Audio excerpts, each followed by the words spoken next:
പിതാവിനും പുത്രനും പരിശുദ്ധ റൂഹായ്ക്കും സ്തുതി ആദ്യം മുതൽ തൻ്റെ കരുണയും മനോഗുണവും എന്നേക്കുണ്ടായിരിക്കട്ടെ. ആമീൻ.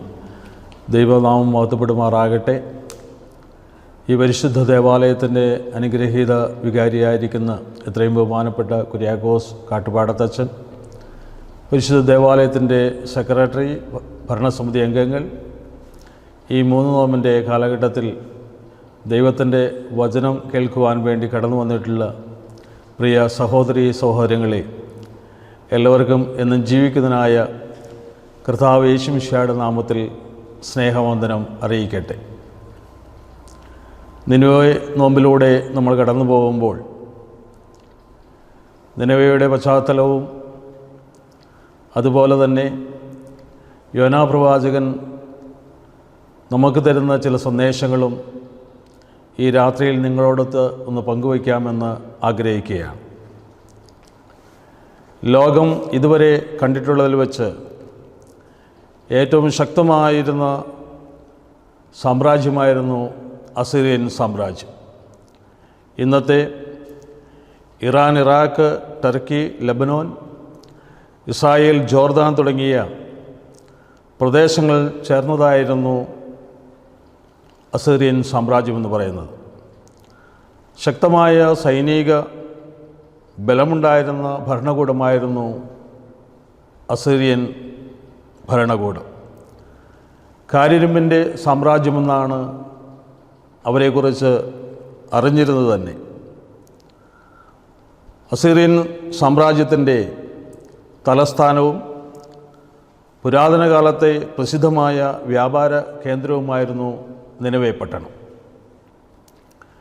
നിനവേ പട്ടണത്തിൻ്റെ മ്ലേച്ഛതകൾ കൂടി വന്നപ്പോൾ അവരുടെ മോചനത്തിനായി, വീണ്ടെടുപ്പിനായി ഇസ്രായേലിൻ്റെ ദൈവം ഇടപെട്ട ചരിത്രമാണ് യോനായുടെ പുസ്തകത്തിൽ രേഖപ്പെടുത്തിയിരിക്കുന്നത്. വടക്കേ ഇസ്രായേലിൽ ജീവിച്ചിരുന്ന പ്രവാചകനായിരുന്നു യോനാ പ്രവാചകൻ. നിനവേ ജനങ്ങളിൽ ദുഷ്ടത പെരുങ്ങുന്നത് കണ്ട ദൈവം നിനവേയിലുള്ള ജനത്തെ വീണ്ടെടുക്കുന്നതിന് വേണ്ടി യോനാ പ്രവാചകനെ നിനവേയിലേക്ക് പോകുവാൻ വേണ്ടി ദൈവം കൽപ്പിക്കുന്നു. ദൈവം യോനയോട് കൽപ്പിച്ചത് നിനവേയിലേക്ക് ചെന്ന് അവരുടെ ദുഷ്ടതയെക്കുറിച്ച് അവരെ ഓർമ്മപ്പെടുത്തുക. അവർ മാനസാന്തരപ്പെട്ടില്ലെങ്കിൽ ദൈവത്തിൻ്റെ ന്യായവിധി അവരുടെ മേൽ ഉണ്ടാകുമെന്ന് അവരെ അറിയിക്കുക. എന്നാൽ യോന വടക്ക് കിഴക്ക് നിനവേയിലേക്ക് പോകേണ്ടതിന് പകരം പടിഞ്ഞാറ് ദിശയിലേക്കുള്ള തർശീശിലേക്കാണ് കപ്പൽ കയറിയത്. എന്തുകൊണ്ടായിരിക്കും യോനാ പ്രവാചകനെ ദൈവത്തിൻ്റെ കൽപ്പനയെ ധിക്കരിച്ചുകൊണ്ട് വേറൊരു ദിശയിലേക്ക് സഞ്ചരിക്കുവാൻ വേണ്ടി പ്രേരിപ്പിച്ച ഘടകം? നിനവേയെക്കുറിച്ച് മഹാനഗരമെന്നാണ് വിശുദ്ധ വേദപുസ്തകം നമ്മെ പരിചയപ്പെടുത്തുന്നത്. നോഹയുടെ കാലം മുതൽ പട്ടണം പണിയുവാനും പേര് സമ്പാദിക്കുവാനും ഇരുമ്പ് ഉപയോഗിച്ച് ആയുധങ്ങൾ നിർമ്മിക്കുവാനും അവർ തുടങ്ങിയിരുന്നു. ജലപ്രളയത്തിന് ശേഷം ഹാമിൻ്റെ പരമ്പരയിലുള്ള നിമ്രോത്ത് ആണ് നിനവേ പട്ടണം പണിതത്. നിനവേ വ്യാപാര കേന്ദ്രമായി മാറിയതോടെ അസീറിയൻ രാജാക്കന്മാർ അതിനെ അസീറിയൻ സാമ്രാജ്യത്തിൻ്റെ തലസ്ഥാനമാക്കി മാറ്റുന്നു. ഭീകരത സൃഷ്ടിക്കുക എന്നതായിരുന്നു അസീറിയൻ രാജാക്കന്മാരുടെ ഭരണരീതി എന്ന് പറയുന്നത്. ശത്രുക്കളെ ഭയപ്പെടുത്തി തങ്ങളുടെ വരുതിയിൽ നിർത്തുക എന്നതായിരുന്നു അവരുടെ രാഷ്ട്രീയ തന്ത്രം.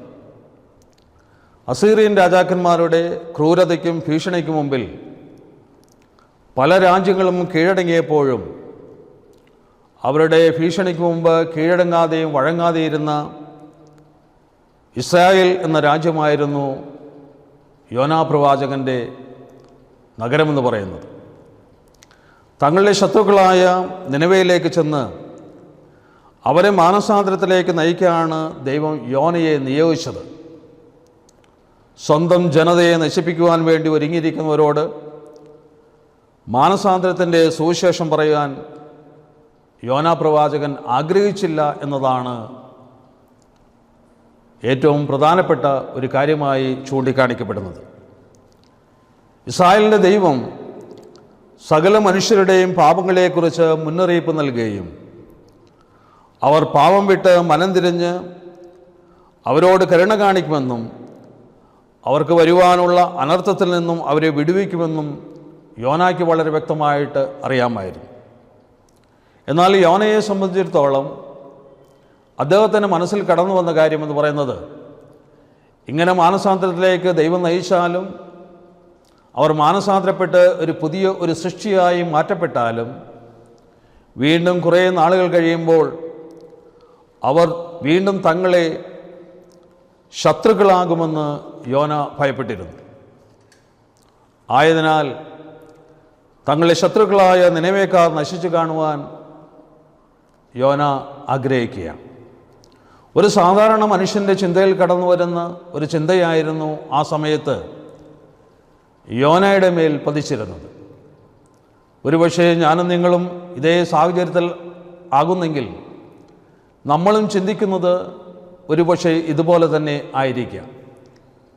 തൻ്റെ ജീവിതത്തിന്, തൻ്റെ പ്രയാണത്തിന്, തൻ്റെ യാത്രയ്ക്ക് തടസ്സമായി നിൽക്കുന്ന ഒരു വ്യക്തിയെ, ഒരു സമൂഹത്തെ പലപ്പോഴും നമ്മളാരും ഇഷ്ടപ്പെടാറില്ല.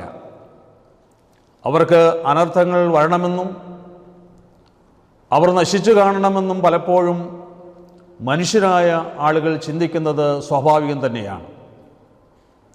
എന്നാൽ മനുഷ്യൻ്റെ വിചാരത്തിൽ നിന്ന് എത്രയോ വ്യത്യസ്തമാണ് ദൈവിക പദ്ധതി എന്ന് പഠിപ്പിക്കുന്ന സംഭവമാണ് യോനായുടെ ചരിത്രം. ദൈവത്തിന് ഇസ്രായേലിനോട് മാത്രമല്ല സർവ്വജനത്തോടും കരുണയുണ്ടെന്ന് കാണിക്കുന്നതാണ് ഈ ചരിത്രം. ഒരു മനുഷ്യനും നശിച്ചു പോകുവാൻ ദൈവം ആഗ്രഹിക്കുന്നില്ല. യോഹന്നാന്റെ സുവിശേഷം 3-ാം അധ്യായത്തിൻ്റെ 16-ാമത്തെ വചനത്തിൽ തൻ്റെ ഏകജാതനായ പുത്രനിൽ വിശ്വസിക്കുന്ന ഏവനും നശിച്ചു പോകാതെ നിത്യജീവൻ പ്രാപിക്കേണ്ടതിന് ദൈവം അവനെ നൽകുവാൻ തക്കവണ്ണം ലോകത്തെ സ്നേഹിച്ചു എന്ന് എഴുതിയിരിക്കുന്നു. തൻ്റെ ഏകജാതനായ പുത്രനിൽ വിശ്വസിക്കുന്ന ഏവനും നശിച്ചു പോകാതെ നിത്യജീവൻ പ്രാപിക്കേണ്ടതിന് ദൈവം അവനെ നൽകുവാൻ തക്കവണ്ണം ലോകത്തെ സ്നേഹിച്ചു.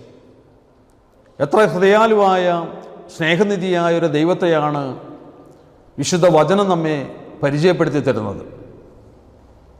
യേശു വന്നത് ചിലരുടെ മാത്രം പാപത്തെ മോചിക്കുവാൻ വേണ്ടിയല്ല, തന്നെ അപേക്ഷിക്കുന്ന സർവരുടെയും വീണ്ടെടുപ്പിനെ പ്രതിയാണ് കർത്താവായ ക്രിസ്തു ഈ ഭൂമിയിൽ അവതരിച്ചത് തന്നെ. ശത്രുക്കളെ സ്നേഹിക്കുവാനും നന്മ ചെയ്യുവാനും നിങ്ങളെ ഉപദ്രവിക്കുന്നവർക്കായി പ്രാർത്ഥിക്കുവാനും യേശു നമ്മെ പഠിപ്പിക്കുന്നുണ്ട്. പ്രിയ സ്നേഹിതരെ, പലപ്പോഴും നമുക്ക് നമ്മുടെ ശത്രുവിനെയോ അവരെ സ്നേഹിക്കുവാനോ അവരോട് സമാധാനത്തിനൊരു വാക്ക് പറയുവാനോ അവരോട് രമ്യപ്പെടുവാനോ അവരെ കരുതുവാനോ നമുക്ക് കഴിയാറില്ല എന്നത് യേശുവിൻ്റെ ആ സ്നേഹത്തിൽ നിന്ന് നമ്മെ ഒരുപാട് മാറ്റി നിർത്തുന്ന ഒരു ഘടകം തന്നെയാണ്. റോമാലേഖനത്തിൽ പൗലോസ് അപ്പോസ്തലൻ പ്രകാരം പറയുന്നു, റോമർ 5:8, ക്രിസ്തുവോ നാം പാപികളായിരിക്കുമ്പോൾ തന്നെ നമുക്ക് വേണ്ടി മരിക്കുകയാൽ ദൈവം തനിക്ക് നമ്മോടുള്ള സ്നേഹത്തെ പ്രദർശിപ്പിക്കുന്നു. ക്രിസ്തുവോ നാം പാപികളായിരിക്കുമ്പോൾ തന്നെ നമുക്ക് വേണ്ടി മരിക്കുകയാൽ ദൈവം തനിക്ക് നമ്മോടുള്ള സ്നേഹത്തെ പ്രദർശിപ്പിച്ചിരിക്കുന്നു. പ്രിയമുള്ളവരെ, തർശീശിലേക്ക് പോയ യോനയെ ദൈവം വീണ്ടും വിളിച്ച് നിനവേലേക്ക് അയക്കുന്നതാണ് രണ്ടാമതായി നമ്മൾ കാണുന്നത്. യോനയുടെ ജീവിതത്തിൽ തർശീശിലേക്കുള്ള യാത്രയിൽ ഒട്ടേറെ പ്രതിസന്ധികളെ യോന അഭിമുഖീകരിക്കുന്നുണ്ട്. ദൈവത്തിൻ്റെ മഹാദയയും ദൈവത്തിൻ്റെ കരുണയും നീതിയും വെളിപ്പെടുത്തി കൊടുക്കുന്നതാണ് യോനയെ വീണ്ടും ആ നിനവയിലേക്ക് അയച്ച് ആ ജനത്തെ മാനസാന്തരപ്പെടുത്തുവാൻ ദൈവം കാണിക്കുന്ന ആ സ്നേഹമെന്ന് പറയുന്നത്. കേവലം 4 അധ്യായവും 48 വാക്യങ്ങളുമുള്ള ഈ യോനാ പ്രവാചകൻ്റെ ഈ പുസ്തകം എന്ന് പറയുന്നത് വളരെ ശക്തമായി ഒരു ക്രിസ്തീയ ജീവിതത്തിൽ നമ്മൾ പുലർത്തേണ്ടതായ ചില അനുതാപത്തിൻ്റെ അഗാധമായ ചിത്രങ്ങളാണ് ഇവിടെ വരച്ചു കാട്ടപ്പെട്ടിട്ടുള്ളത്. ജീവിതത്തിൽ ഒരിക്കലെങ്കിലും ഈ പുസ്തകം വായിക്കാതെ ഒരു വ്യക്തിക്ക് പോലും കടന്നു പോകുവാൻ വേണ്ടി കഴിയുകയില്ല. യോനാ പ്രവാചകൻ തരുന്ന ചില ചിന്തകൾ പങ്കുവച്ചുകൊണ്ട് ഈ വേദഭാഗത്തിൽ നിന്ന് വിരമിക്കാമെന്ന് കർത്താവിൽ പ്രത്യാശിക്കുകയാണ്. ഒന്ന്, യോന ദൈവത്തിൽ നിന്ന് അകന്നു പോയവനായിരുന്നു. എന്തുകൊണ്ടാണ് യോന തർശീശിലേക്ക് കപ്പൽ കയറിയതെന്ന് ആമുഖഭാഗത്ത് രാഷ്ട്രീയ സാമൂഹികമായ പശ്ചാത്തലത്തിൽ വിവരിച്ചപ്പോൾ നിങ്ങൾക്കത് ബോധ്യപ്പെട്ടിട്ടുണ്ട് എന്ന് ഞാൻ വിശ്വസിക്കുകയാണ്. യോന ദൈവത്തിൽ നിന്ന് അകന്നു പോയവനായിരുന്നു. വിളിച്ചു വേർതിരിച്ച പ്രവാചകൻ്റെ ദൗത്യമെന്ന് പറയുന്നത് ദൈവത്തിൻ്റെ കൽപ്പന പ്രകാരം ദൈവത്തിൻ്റെ ജനത്തെ നയിക്കുക എന്നത് തന്നെയാണ്. എന്നാൽ ഇവിടെ ദൈവീക കൽപ്പനയെ മറന്നുകൊണ്ടും തൻ്റെ വിളിയാകുന്ന ആ പ്രവാചക ദൗത്യത്തെ വിസ്മരിച്ചുകൊണ്ടും യോനാ പ്രവാചകൻ എതിർദിശയിലേക്ക് സഞ്ചരിക്കുന്ന കാഴ്ച നമ്മൾ കണ്ടു കഴിഞ്ഞു. ദൈവത്തെ മറന്നുള്ള യാത്ര എന്നാൽ യോനയെ സംബന്ധിച്ചിടത്തോളം അത് വിഫലമാകുകയാണ്. പ്രിയ സ്നേഹിതരെ, അങ്ങനെയാണെങ്കിൽ ഇന്നിൻ്റെ തലമുറകളും ഇന്നത്തെ ക്രിസ്തീയ ജീവിതമെന്ന് പറയുന്നത് ദൈവത്തെ മറന്നുകൊണ്ടുള്ള ഒരു യാത്ര തന്നെയാണ്. ഫറവോൻ്റെ അടിമത്തത്തിൽ നിന്ന് ദൈവം മോശയെ നിയോഗിച്ചുകൊണ്ട് ഇസ്രായേലിനെ വിടുവിച്ചു കൊണ്ടുപോകുന്ന രംഗം വചനത്തിൽ നമ്മൾ പഠിക്കുന്നുണ്ട്. യിരെമ്യാ പ്രവാചകന്റെ പുസ്തകം 2-ാം അധ്യായത്തിൻ്റെ 21-ാമത്തെ വചനത്തിൽ, ഞാൻ നിന്നെ നല്ല മുന്തിരിത്തൈയായി തന്നെ നട്ടിരിക്കെ നീ എന്തുകൊണ്ടാണ് കാട്ടുമുന്തിരിയുടെ തൈയായി വളർന്നു വരുന്നത് എന്നുള്ള ദൈവത്തിൻ്റെ വലിയൊരു സങ്കടം അവിടെ വെളിപ്പെടുത്തുന്നതായിട്ട് നമുക്ക് വായിക്കുവാൻ വേണ്ടി കഴിയും. ഇസ്രായേലിൻ്റെ ചരിത്രവുമായി ബന്ധപ്പെട്ട് കിടക്കുന്ന ഈ വേദവാക്യം തന്നെ വിടുവിച്ച ദൈവം എവിടെയാണെന്ന് ഇസ്രായേൽ അന്വേഷിച്ചില്ല എന്നുള്ള ഗുരുതരമായ ഒരു വീഴ്ചയാണ് അവിടെ ചൂണ്ടിക്കാണിക്കപ്പെടുന്നത്. നമ്മുടെ ഈ ആയുസ്സിൻ്റെ നാളുകളിൽ ദൈവം നമുക്ക് തന്നിട്ടുള്ള ഭൗതികവും ആത്മീയവുമായ ഒട്ടേറെ അനുഗ്രഹങ്ങൾ അനുഭവിച്ചവരാണ് നമ്മൾ ഓരോരുത്തരും തന്നെ.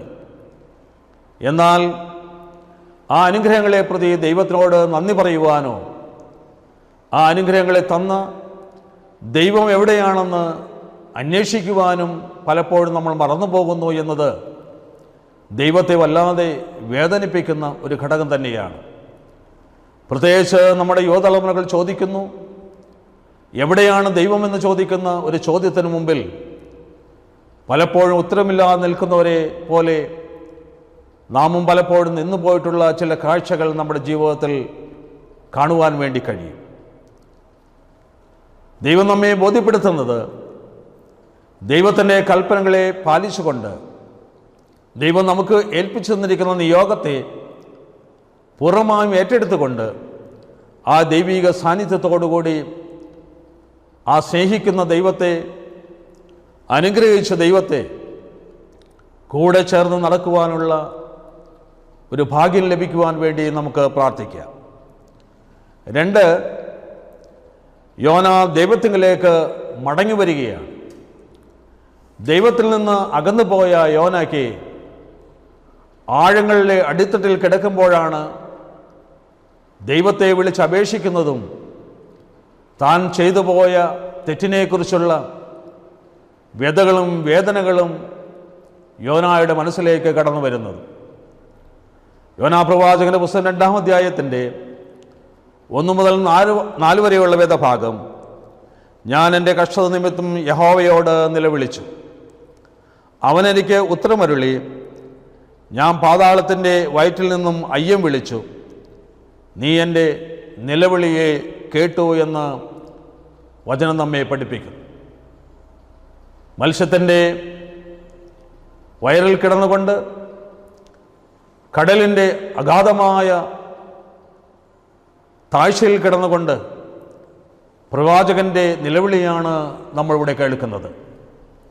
അങ്ങനെയാണെങ്കിൽ പ്രിയ സ്നേഹിതരെ, നമ്മുടെ ജീവിതത്തിലും ഇതുപോലുള്ള കഠിനമായ വേദനകളും പ്രതിസന്ധികളും പ്രയാസങ്ങളും ആഴങ്ങളിലേക്ക് നമ്മൾ കടന്നു ചെന്നപ്പോൾ അവിടെ ദൈവത്തെ വിളിച്ച് അപേക്ഷിക്കുവാൻ നമ്മൾ സമയം കണ്ടെത്തിയിട്ടുണ്ടോ? ദൈവത്തെ വിളിച്ച് അപേക്ഷിക്കുമ്പോഴാണ് ദൈവം നമ്മളിൽ കൃപ നൽകുന്നത്.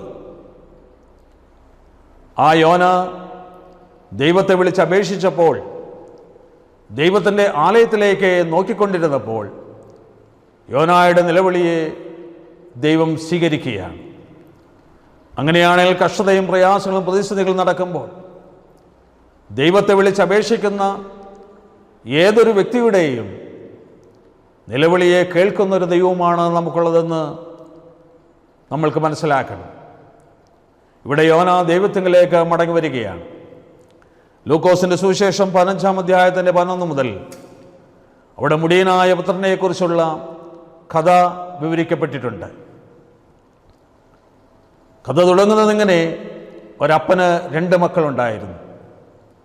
ഇളയവനാണ് അപ്പൻ്റെ അടുക്കൽ നിന്ന് അവൻ്റെ സമ്പാദ്യവും വാങ്ങിക്കൊണ്ട് പ്രവാസത്തിലേക്ക് പോയത്. പ്രിയ സ്നേഹിതരെ, അപ്പൻ്റെ സ്നേഹത്തിൽ നിന്ന് ദൂരേക്ക് മാറി സഞ്ചരിച്ച്, അപ്പൻ്റെ സ്നേഹത്തിൽ നിന്ന് എതിർദിശയിലേക്ക് മാറി സഞ്ചരിച്ച് സർവവും നഷ്ടപ്പെട്ട് മ്ലേച്ഛമായതും കഠിനമായതുമായ ജീവിതത്തിൻ്റെ അവസ്ഥയിലൂടെ കടന്നുപോയ ആ ഇളയ പുത്രനെക്കുറിച്ചാണ് ലൂക്കോസിൻ്റെ സുവിശേഷത്തോടെ പ്രതിപാദിക്കപ്പെട്ടിട്ടുള്ളത്. എന്നാൽ ആ മകന് അവൻ്റെ അപ്പനെക്കുറിച്ചും അവൻ്റെ അപ്പൻ്റെ സ്നേഹത്തെക്കുറിച്ചുള്ള തിരിച്ചറിവുണ്ടാകുന്നത് യോന ആഴങ്ങളുടെ അടിത്തട്ടിൽ കിടന്ന് ദൈവത്തെ വിളിച്ചതുപോലെയാണ്.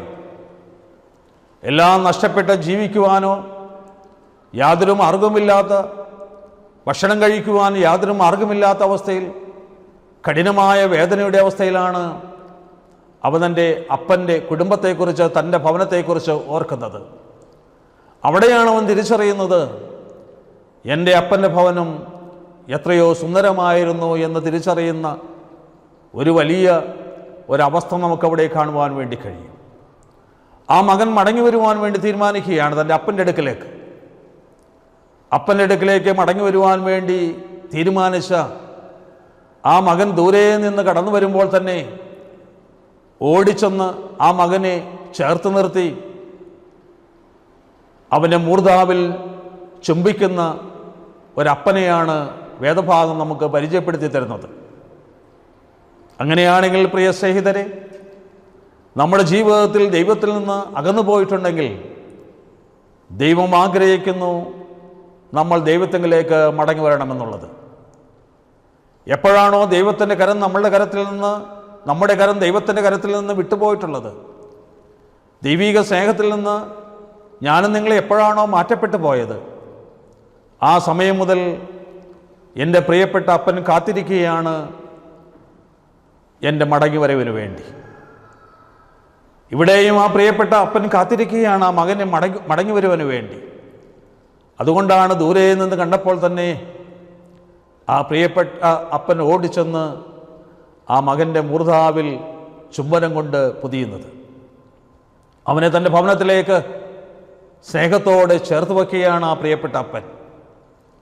മടങ്ങി വന്നപ്പോൾ അപ്പനുണ്ടായിരുന്ന സന്തോഷമെന്ന് പറയുന്നത് എത്ര വലുതാണെന്നുള്ളത് തുടർന്നുള്ള വേദഭാഗം നമ്മെ പഠിപ്പിക്കുന്നുണ്ട്.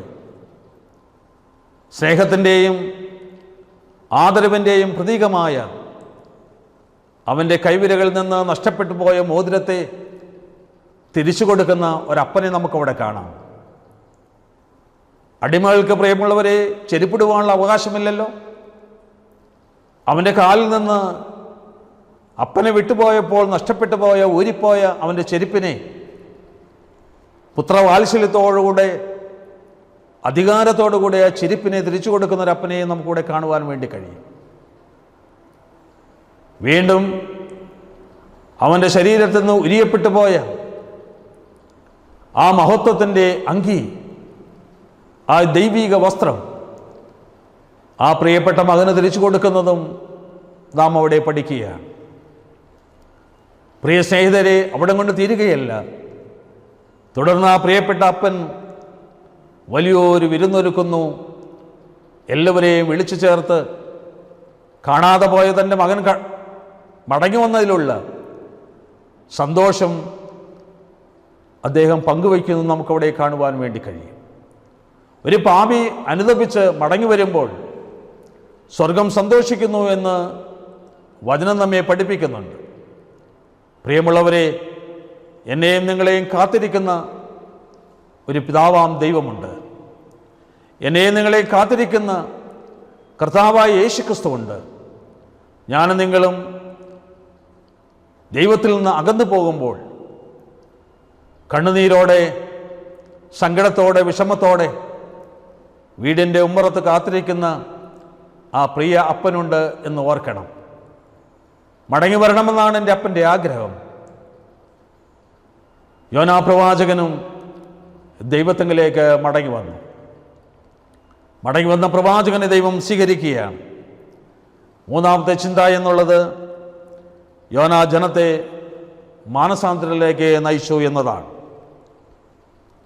യോനാ പ്രവാചകന്റെ പുസ്തകം 3-ാം അധ്യായത്തിൻ്റെ 5 മുതൽ 6 വരെയുള്ള വേദഭാഗങ്ങളിൽ നിനവേക്കാർ ദൈവത്തിൽ വിശ്വസിച്ച് ഉപവാസം പ്രഖ്യാപിച്ചു. വലിയവരും ചെറിയവരും ഒരുപോലെ രട്ടെടുത്തു. രാജാവ് സിംഹാസനത്തിൽ നിന്ന് എഴുന്നേറ്റ് രാജവസ്ത്രം നീക്കിക്കളഞ്ഞ് രട്ടുപുതച്ച് വെണ്ണീറിലിരുന്നു എന്ന് വേദഭാഗം നമ്മെ പഠിപ്പിക്കുന്നു. ദൈവത്തിൻ്റെ കൽപ്പന പ്രകാരം വീണ്ടും യോന നിനവേലേക്ക് കടന്നു ചെന്നു. അവരുടെ ദുഷ്ടതയെക്കുറിച്ച് യോന അവർക്ക് ബോധ്യപ്പെടുത്തി കൊടുത്തു. ദൈവത്തിൻ്റെ ശിക്ഷയെക്കുറിച്ചും ന്യായവിധിയെക്കുറിച്ചും യോന അവരെ ബോധ്യപ്പെടുത്തി കൊടുക്കുകയാണ്. കുഞ്ഞുകുട്ടികൾ മുതൽ മുതിർന്നവർ വരെ, കന്നുകാലികളും സർവവും, എന്തിനേറെ സിംഹാസനത്തിലിരിക്കുന്ന രാജാവ് വരെ സിംഹാസനത്തിൽ ഇറങ്ങി തൻ്റെ രാജകീയ വസ്ത്രങ്ങളെ ഉപേക്ഷിച്ച് രട്ടെടുത്ത് ഉപവാസത്തിന് നേതൃത്വം കൊടുക്കുന്ന വലിയൊരു ഉപവാസത്തിൻ്റെ സന്ദേശം നമുക്കിവിടെ കാണുവാൻ വേണ്ടി കഴിയുകയാണ്. അതിക്രൂരന്മാരായ രാജാക്കന്മാർക്ക് വരെ ദൈവത്തിൻ്റെ വചനം ചാട്ടുളി പോലെ അവരുടെ ഹൃദയത്തിലേക്ക് കടന്നു ചെല്ലുകയും തങ്ങൾ അതുവരെ സഞ്ചരിച്ച പാതകൾ, തങ്ങൾ അതുവരെ പ്രവർത്തിച്ച കാര്യങ്ങൾ, തങ്ങൾ അനേകരെ കൊന്നൊടുക്കിയ ആ ചിന്തകൾ, അനേക പാപങ്ങൾ ചെയ്തു കൂട്ടിയ ആ ക്രൂരമായിട്ടുള്ള ആ സവിശേഷതകളെല്ലാം അവരുടെ മനസ്സിലേക്ക് ഒന്നൊന്നായി കടന്നു വന്നിട്ടുണ്ടാകാം. അവർ മാനസാന്തരപ്പെട്ട് ദൈവത്തിങ്കിലേക്ക് തിരികുകയും നിനവേ നഗരം ഒന്നാകെ ദൈവം വീണ്ടെടുക്കുകയും ചെയ്ത ചരിത്രപരമായ ഒരു സംഭവം കൂടെ ഇവിടെ വിവരിക്കപ്പെടുകയാണ്. നാം മറ്റുള്ളവരെ മാനസാന്തരത്തിലേക്ക് നയിക്കുന്നവരാകണമെന്നതാണ് നമ്മുടെ ദൗത്യം എന്ന് പറയുന്നത്. നമ്മുടെ പ്രവൃത്തി മൂലം, നമ്മുടെ വിശ്വാസം മൂലം, നമ്മുടെ ചിന്തകൾ മൂലം, നമ്മളുടെ ഇടപെടൽ മൂലം മറ്റുള്ളവർക്ക് മാനസാന്തരത്തിലേക്ക് കടന്നു വരുവാനുള്ള ഒരു അവസരമാണ് നമ്മൾ ഉണ്ടാക്കി കൊടുക്കേണ്ടത്. 2 ശമൂവേലിൻ്റെ പുസ്തകം 12-ാം അധ്യായത്തിൻ്റെ 1 മുതൽ 5 വരെയുള്ള വേദഭാഗങ്ങളിൽ നാഥാൻ പ്രവാചകൻ ദാവീദിൻ്റെ അടുക്കലേക്ക് കടന്നു ചെന്ന് ദാവീദിൻ്റെ മഹാ അപരാധത്തെക്കുറിച്ചുള്ളൊരു ബോധ്യം കൊടുക്കുന്നുണ്ട്. പ്രിയമുള്ളവരെ, കഥ ഇങ്ങനെ തുടങ്ങുന്നു. ഒരു നാട്ടിൽ ഒരു ധനവാനും ഒരു ദരിദ്രനും ഉണ്ടായിരുന്നു. ആ ദരിദ്രനായ മനുഷ്യന് ഒരു പെണ്ണാട്ടിൻകുട്ടി ഉണ്ടായിരുന്നു. അദ്ദേഹം കഴിക്കുന്നതിൽ നിന്ന് കഴിക്കുകയും ആ മനുഷ്യൻ കുടിക്കുന്നതിൽ നിന്ന് കുടിക്കുകയും ആ മനുഷ്യൻ കിടന്നുറങ്ങുമ്പോൾ അവൻ്റെ മടിത്തട്ടിൽ കിടന്നുറങ്ങുകയും ചെയ്യുന്ന ആ കൊച്ച് ആട്ടിൻകുട്ടി ഒരു പെൺകുഞ്ഞിനെ പോലെ ആ ദരിദ്രനായ മനുഷ്യൻ അതിനെ പോറ്റി വളർത്തുന്നു. പ്രവാചകൻ വീണ്ടും ദാവീദിനോട് പറയുന്നു, ഈ ധനവാനായ മനുഷ്യന് ധാരാളം ആടുകളുണ്ടായിരുന്നു. ഒരു ദിവസം ധനവാന്റെ വീട്ടിലേക്ക് ഒരു വിരുന്നുകാരൻ കടന്നു വന്നപ്പോൾ ഈ ദരിദ്രനായ മനുഷ്യൻ്റെ ഏക ആശ്രയമായിരുന്ന ആ പെണ്ണാട്ടിൻകുട്ടിയെ പിടിച്ച് അറുത്ത് തൻ്റെ വിരുന്നുകാരന് ഭക്ഷണമായി കൊടുത്തു എന്ന് ദാവീദ് രാജാവിനെ ബോധിപ്പിക്കുകയാണ്. രാജാവ് കോപം കൊണ്ട് ജ്വലിക്കുകയാണ്. എൻ്റെ രാജ്യത്ത് ഇങ്ങനെ സംഭവിക്കുന്നുവോ? ആരാണത് ചെയ്തത്? അവൻ ശിക്ഷിക്കപ്പെടണമെന്നുള്ള കഠിനമായ തീരുമാനമെടുക്കുകയാണ് ദാവീദ് രാജാവ്. വളരെ ശാന്തമായി നാഥാൻ പ്രവാചകൻ ദാവീദിനോട് പറയുന്നു, രാജാവേ, ആ തെറ്റ് ചെയ്തത് വേറെ ആരുമല്ല, അത് അങ്ങ് തന്നെയാകും. അവിടെയാണ് ദാവീദ് രാജാവിൻ്റെ താൻ ചെയ്ത ഉരിയാവിനെ കൊന്നടക്കിയ, അവൻ്റെ ഭാര്യയെ തൻ്റെ കിടപ്പറയിലേക്ക് ക്ഷണിച്ച ദാവീദ് രാജാവിൻ്റെ ഗുരുതരമായ പിഴവിനെക്കുറിച്ച്, പാപത്തെക്കുറിച്ച് ദൈവം നാഥാൻ പ്രവാചകനിലൂടെ ബോധ്യപ്പെടുത്തി കൊടുക്കുകയാണ്. പ്രിയ സ്നേഹിതരെ, നമ്മുടെ ജീവിതത്തിൽ ഈ വചനത്തിൻ്റെ കേൾവി എന്ന് പറയുന്നത് നമ്മുടെ ജീവിതത്തിൽ മാറ്റങ്ങൾ ഉണ്ടാക്കുവാൻ വേണ്ടിയാണ്. ഒരുപക്ഷെ ഗുരുതരമായ പാപങ്ങൾ ചെയ്ത് നമ്മൾ സ്വയമേ മറച്ചു വച്ചിട്ടുണ്ടെങ്കിലും ഒരിക്കൽ വെളിപ്പെടുമെന്നുള്ളൊരു സത്യം ഇവിടെ തിരിച്ചറിയപ്പെടുകയാണ്. ദൈവം ആഗ്രഹിക്കുന്നു നിന്റെ പാപത്തെ വെടിഞ്ഞ് തിരിച്ചു വരിക എന്നുള്ളത്. യോനാപ്രവാചകന്റെ പുസ്തകം 3-ാം അധ്യായത്തിൻ്റെ 10-ാമത്തെ വചനത്തിൽ അവർ ദുർമാർഗം വിട്ടുതിരിഞ്ഞ് എന്ന് ദൈവം അവരുടെ പ്രവൃത്തികൾ കണ്ടപ്പോൾ താൻ അവർക്ക് വരുത്തുമെന്ന് അരുളി ചെയ്തിരുന്ന അനർത്ഥത്തെക്കുറിച്ച് ദൈവം അനുതപിച്ച് അത് വരുത്തിയുമില്ല. പ്രിയമുള്ളവരെ, പ്രവാചകനിലൂടെ ദൈവം നിനവേ എന്ന് പറയുന്ന ആ മഹാനഗരത്തെ വീണ്ടെടുക്കുന്നതാണ് നാം ഇവിടെ കാണുന്നത്. ദൈവത്തിൻ്റെ വചനത്തെ സ്വീകരിച്ച് അവർ ദുർമാർഗം വിട്ടെറിഞ്ഞപ്പോൾ, അവർ മാനസാന്തരപ്പെട്ടപ്പോൾ ആ നഗരത്തെ വീണ്ടെടുത്ത ഒരു ദൈവത്തെയാണ് നമുക്കിവിടെ കാണുവാൻ വേണ്ടി കഴിയുക.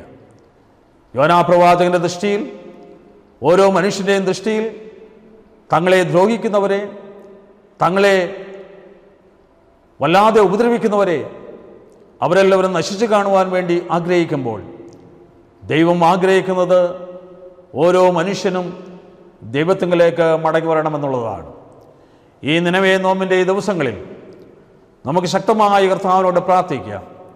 കർത്താവെ, അറിഞ്ഞോ അറിയാതെയോ ചെയ്തു പോയിട്ടുള്ള ചെറുതും വലുതുമായ കുറ്റങ്ങളും കുറവുകളും ഞങ്ങളോട് ക്ഷമിച്ച് അനുതാപത്തിലൂടെ, നോമ്പിലൂടെ, ആരാധനയിലൂടെ, ഉപവാസത്തിലൂടെ കർത്താവെ, ഞങ്ങളെയും ഞങ്ങളുടെ കുടുംബത്തെയും ഞങ്ങളുടെ സഭയെയും ഞങ്ങളുടെ നാടിനെയും ഞങ്ങളെല്ലാവരെയും നീ വീണ്ടെടുക്കണമേ എന്ന് കർത്താവിനോട് നമുക്ക് പ്രാർത്ഥിക്കാം.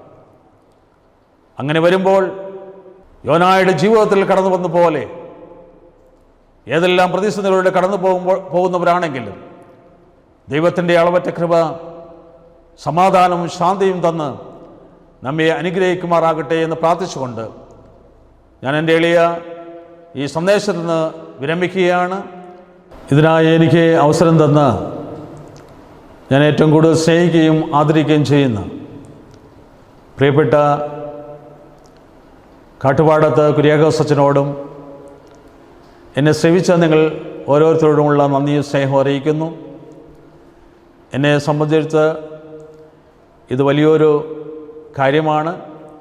ഇങ്ങനെ നിങ്ങളുടെ മുമ്പിലേക്ക് ഒരു സന്ദേശമായി നിൽക്കുവാൻ വേണ്ടി ദൈവം തന്ന കൃപളയോർത്ത് ദൈവത്തെ മഹത്വപ്പെടുത്തുന്നു. എല്ലാവരെയും ദൈവം അനുഗ്രഹിക്കട്ടെ.